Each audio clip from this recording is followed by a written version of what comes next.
자, 특검의 수사를 거부하고 출석하지 않은 윤석열 전 대통령이 1차 강제 구인 시도를 거부했고 오늘 다시 2차 강제 구인에 나섰지만 또 거부가 됐습니다.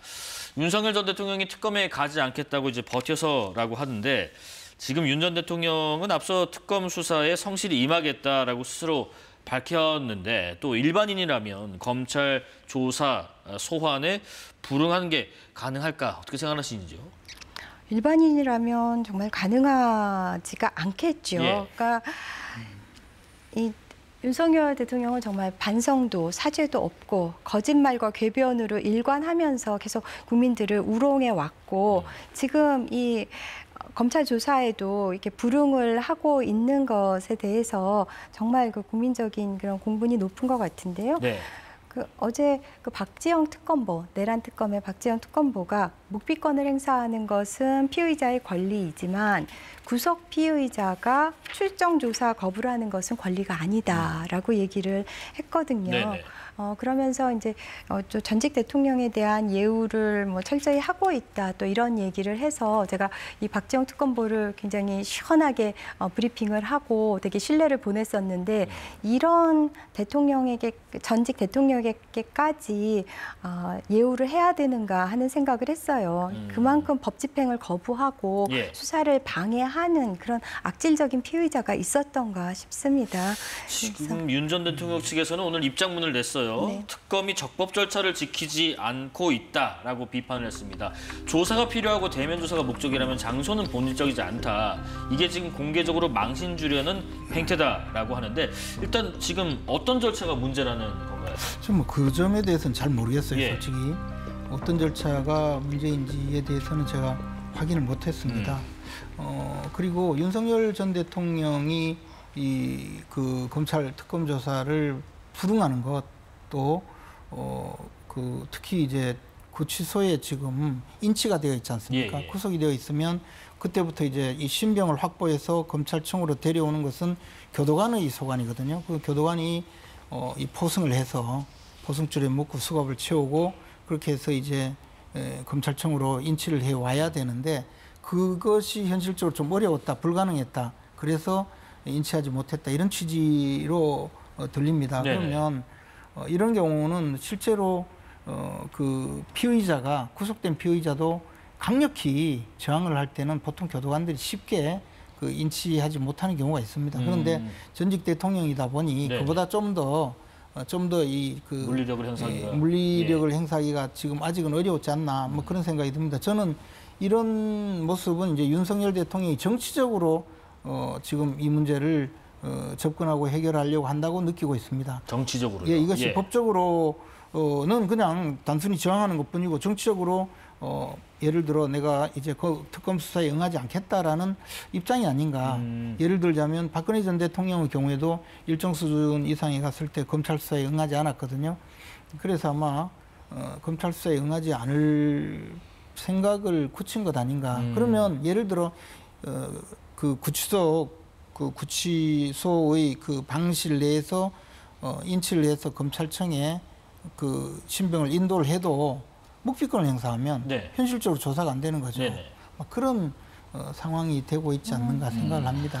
이 부분에 대해서 과연 특검이 어떤 부분의 적법 절차를 지키지 않고 있는지 여부에 대해서는 제가 확인을 못했습니다. 예. 글쎄 저는 이 적법 절차를 지키지 않고 있다고 비판한 것이 정말 자가당착이라는 생각이 드는 게요. 지금 상황이 9년 전 박근혜 전 대통령 때의 판박이잖아요. 당시는 윤석열이 국정농단 특검으로 활동을 했고 그때도 그러면은 동일한 상황인데 적법 절차를 지키지 않은 것이냐라는 질문을 할 수밖에 없고요. 그리고 그때 당시에는요. 그때 박근혜 전 대통령은 특검의 조사를 받은 적이 없어요. 대통령의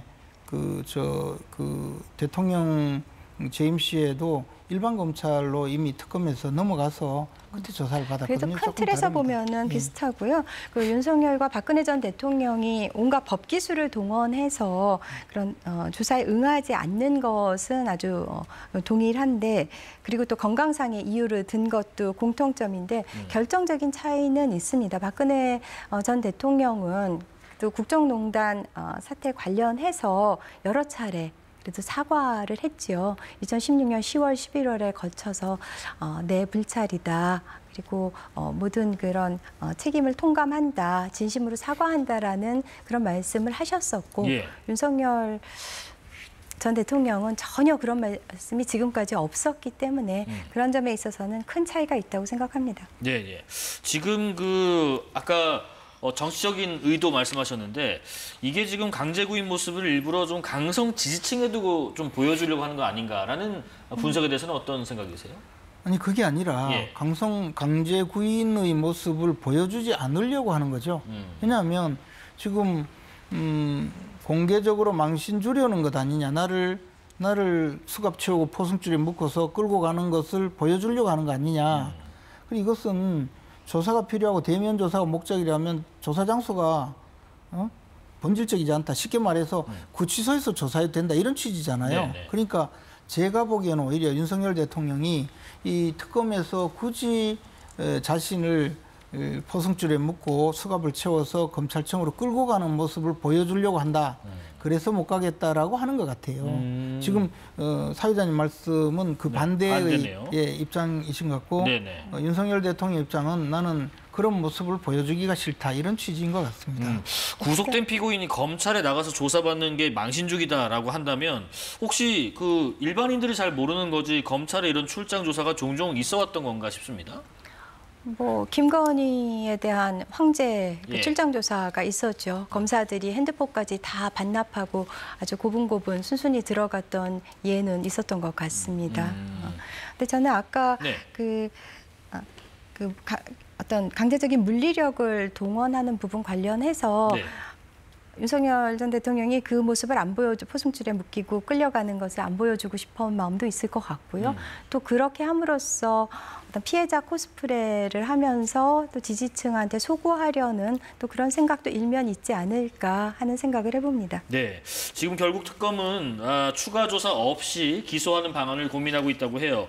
과거에 이명박 전 대통령의 경우에도 대면 조사 없이 재판에 넘겼고 그리고 그 수사를 지휘했던 사람이 공교롭게 당시 윤석열 네. 서울중앙지검장이었네요. 그렇죠. 예. 네. 이명박 전 대통령 경우도 그러니까 대면 조사 없이 그대로 기소를 했잖아요. 네. 근데 윤석열 전 대통령이 10일에 구속이 됐고 벌써 닷새를 쓴 거죠. 네. 최장 이제 20일 동안 구속 기한인데 특검이 아마도 그냥 조사 없이 바로 기소로 갈 수밖에 없지 않은가라는 그런 예상을 해봅니다. 네. 그리고 방금 말씀하신 바처럼 2018년 윤석열이 서울중앙지검장으로 있을 때 이명박 전 대통령에 대한 그런 자금횡령형 다스 관련해서 구속 수사를 지휘했잖아요. 네네. 그래서 당시 윤석열 전 대통령이 문무일 검찰총장한테 구속수사가 불가피하다는 의견을 냈고 또 서울중앙지검도 통상사건과 똑같은 기준의 절차를 거쳐서 처리되어야 한다라고 밝힌 바가 있습니다.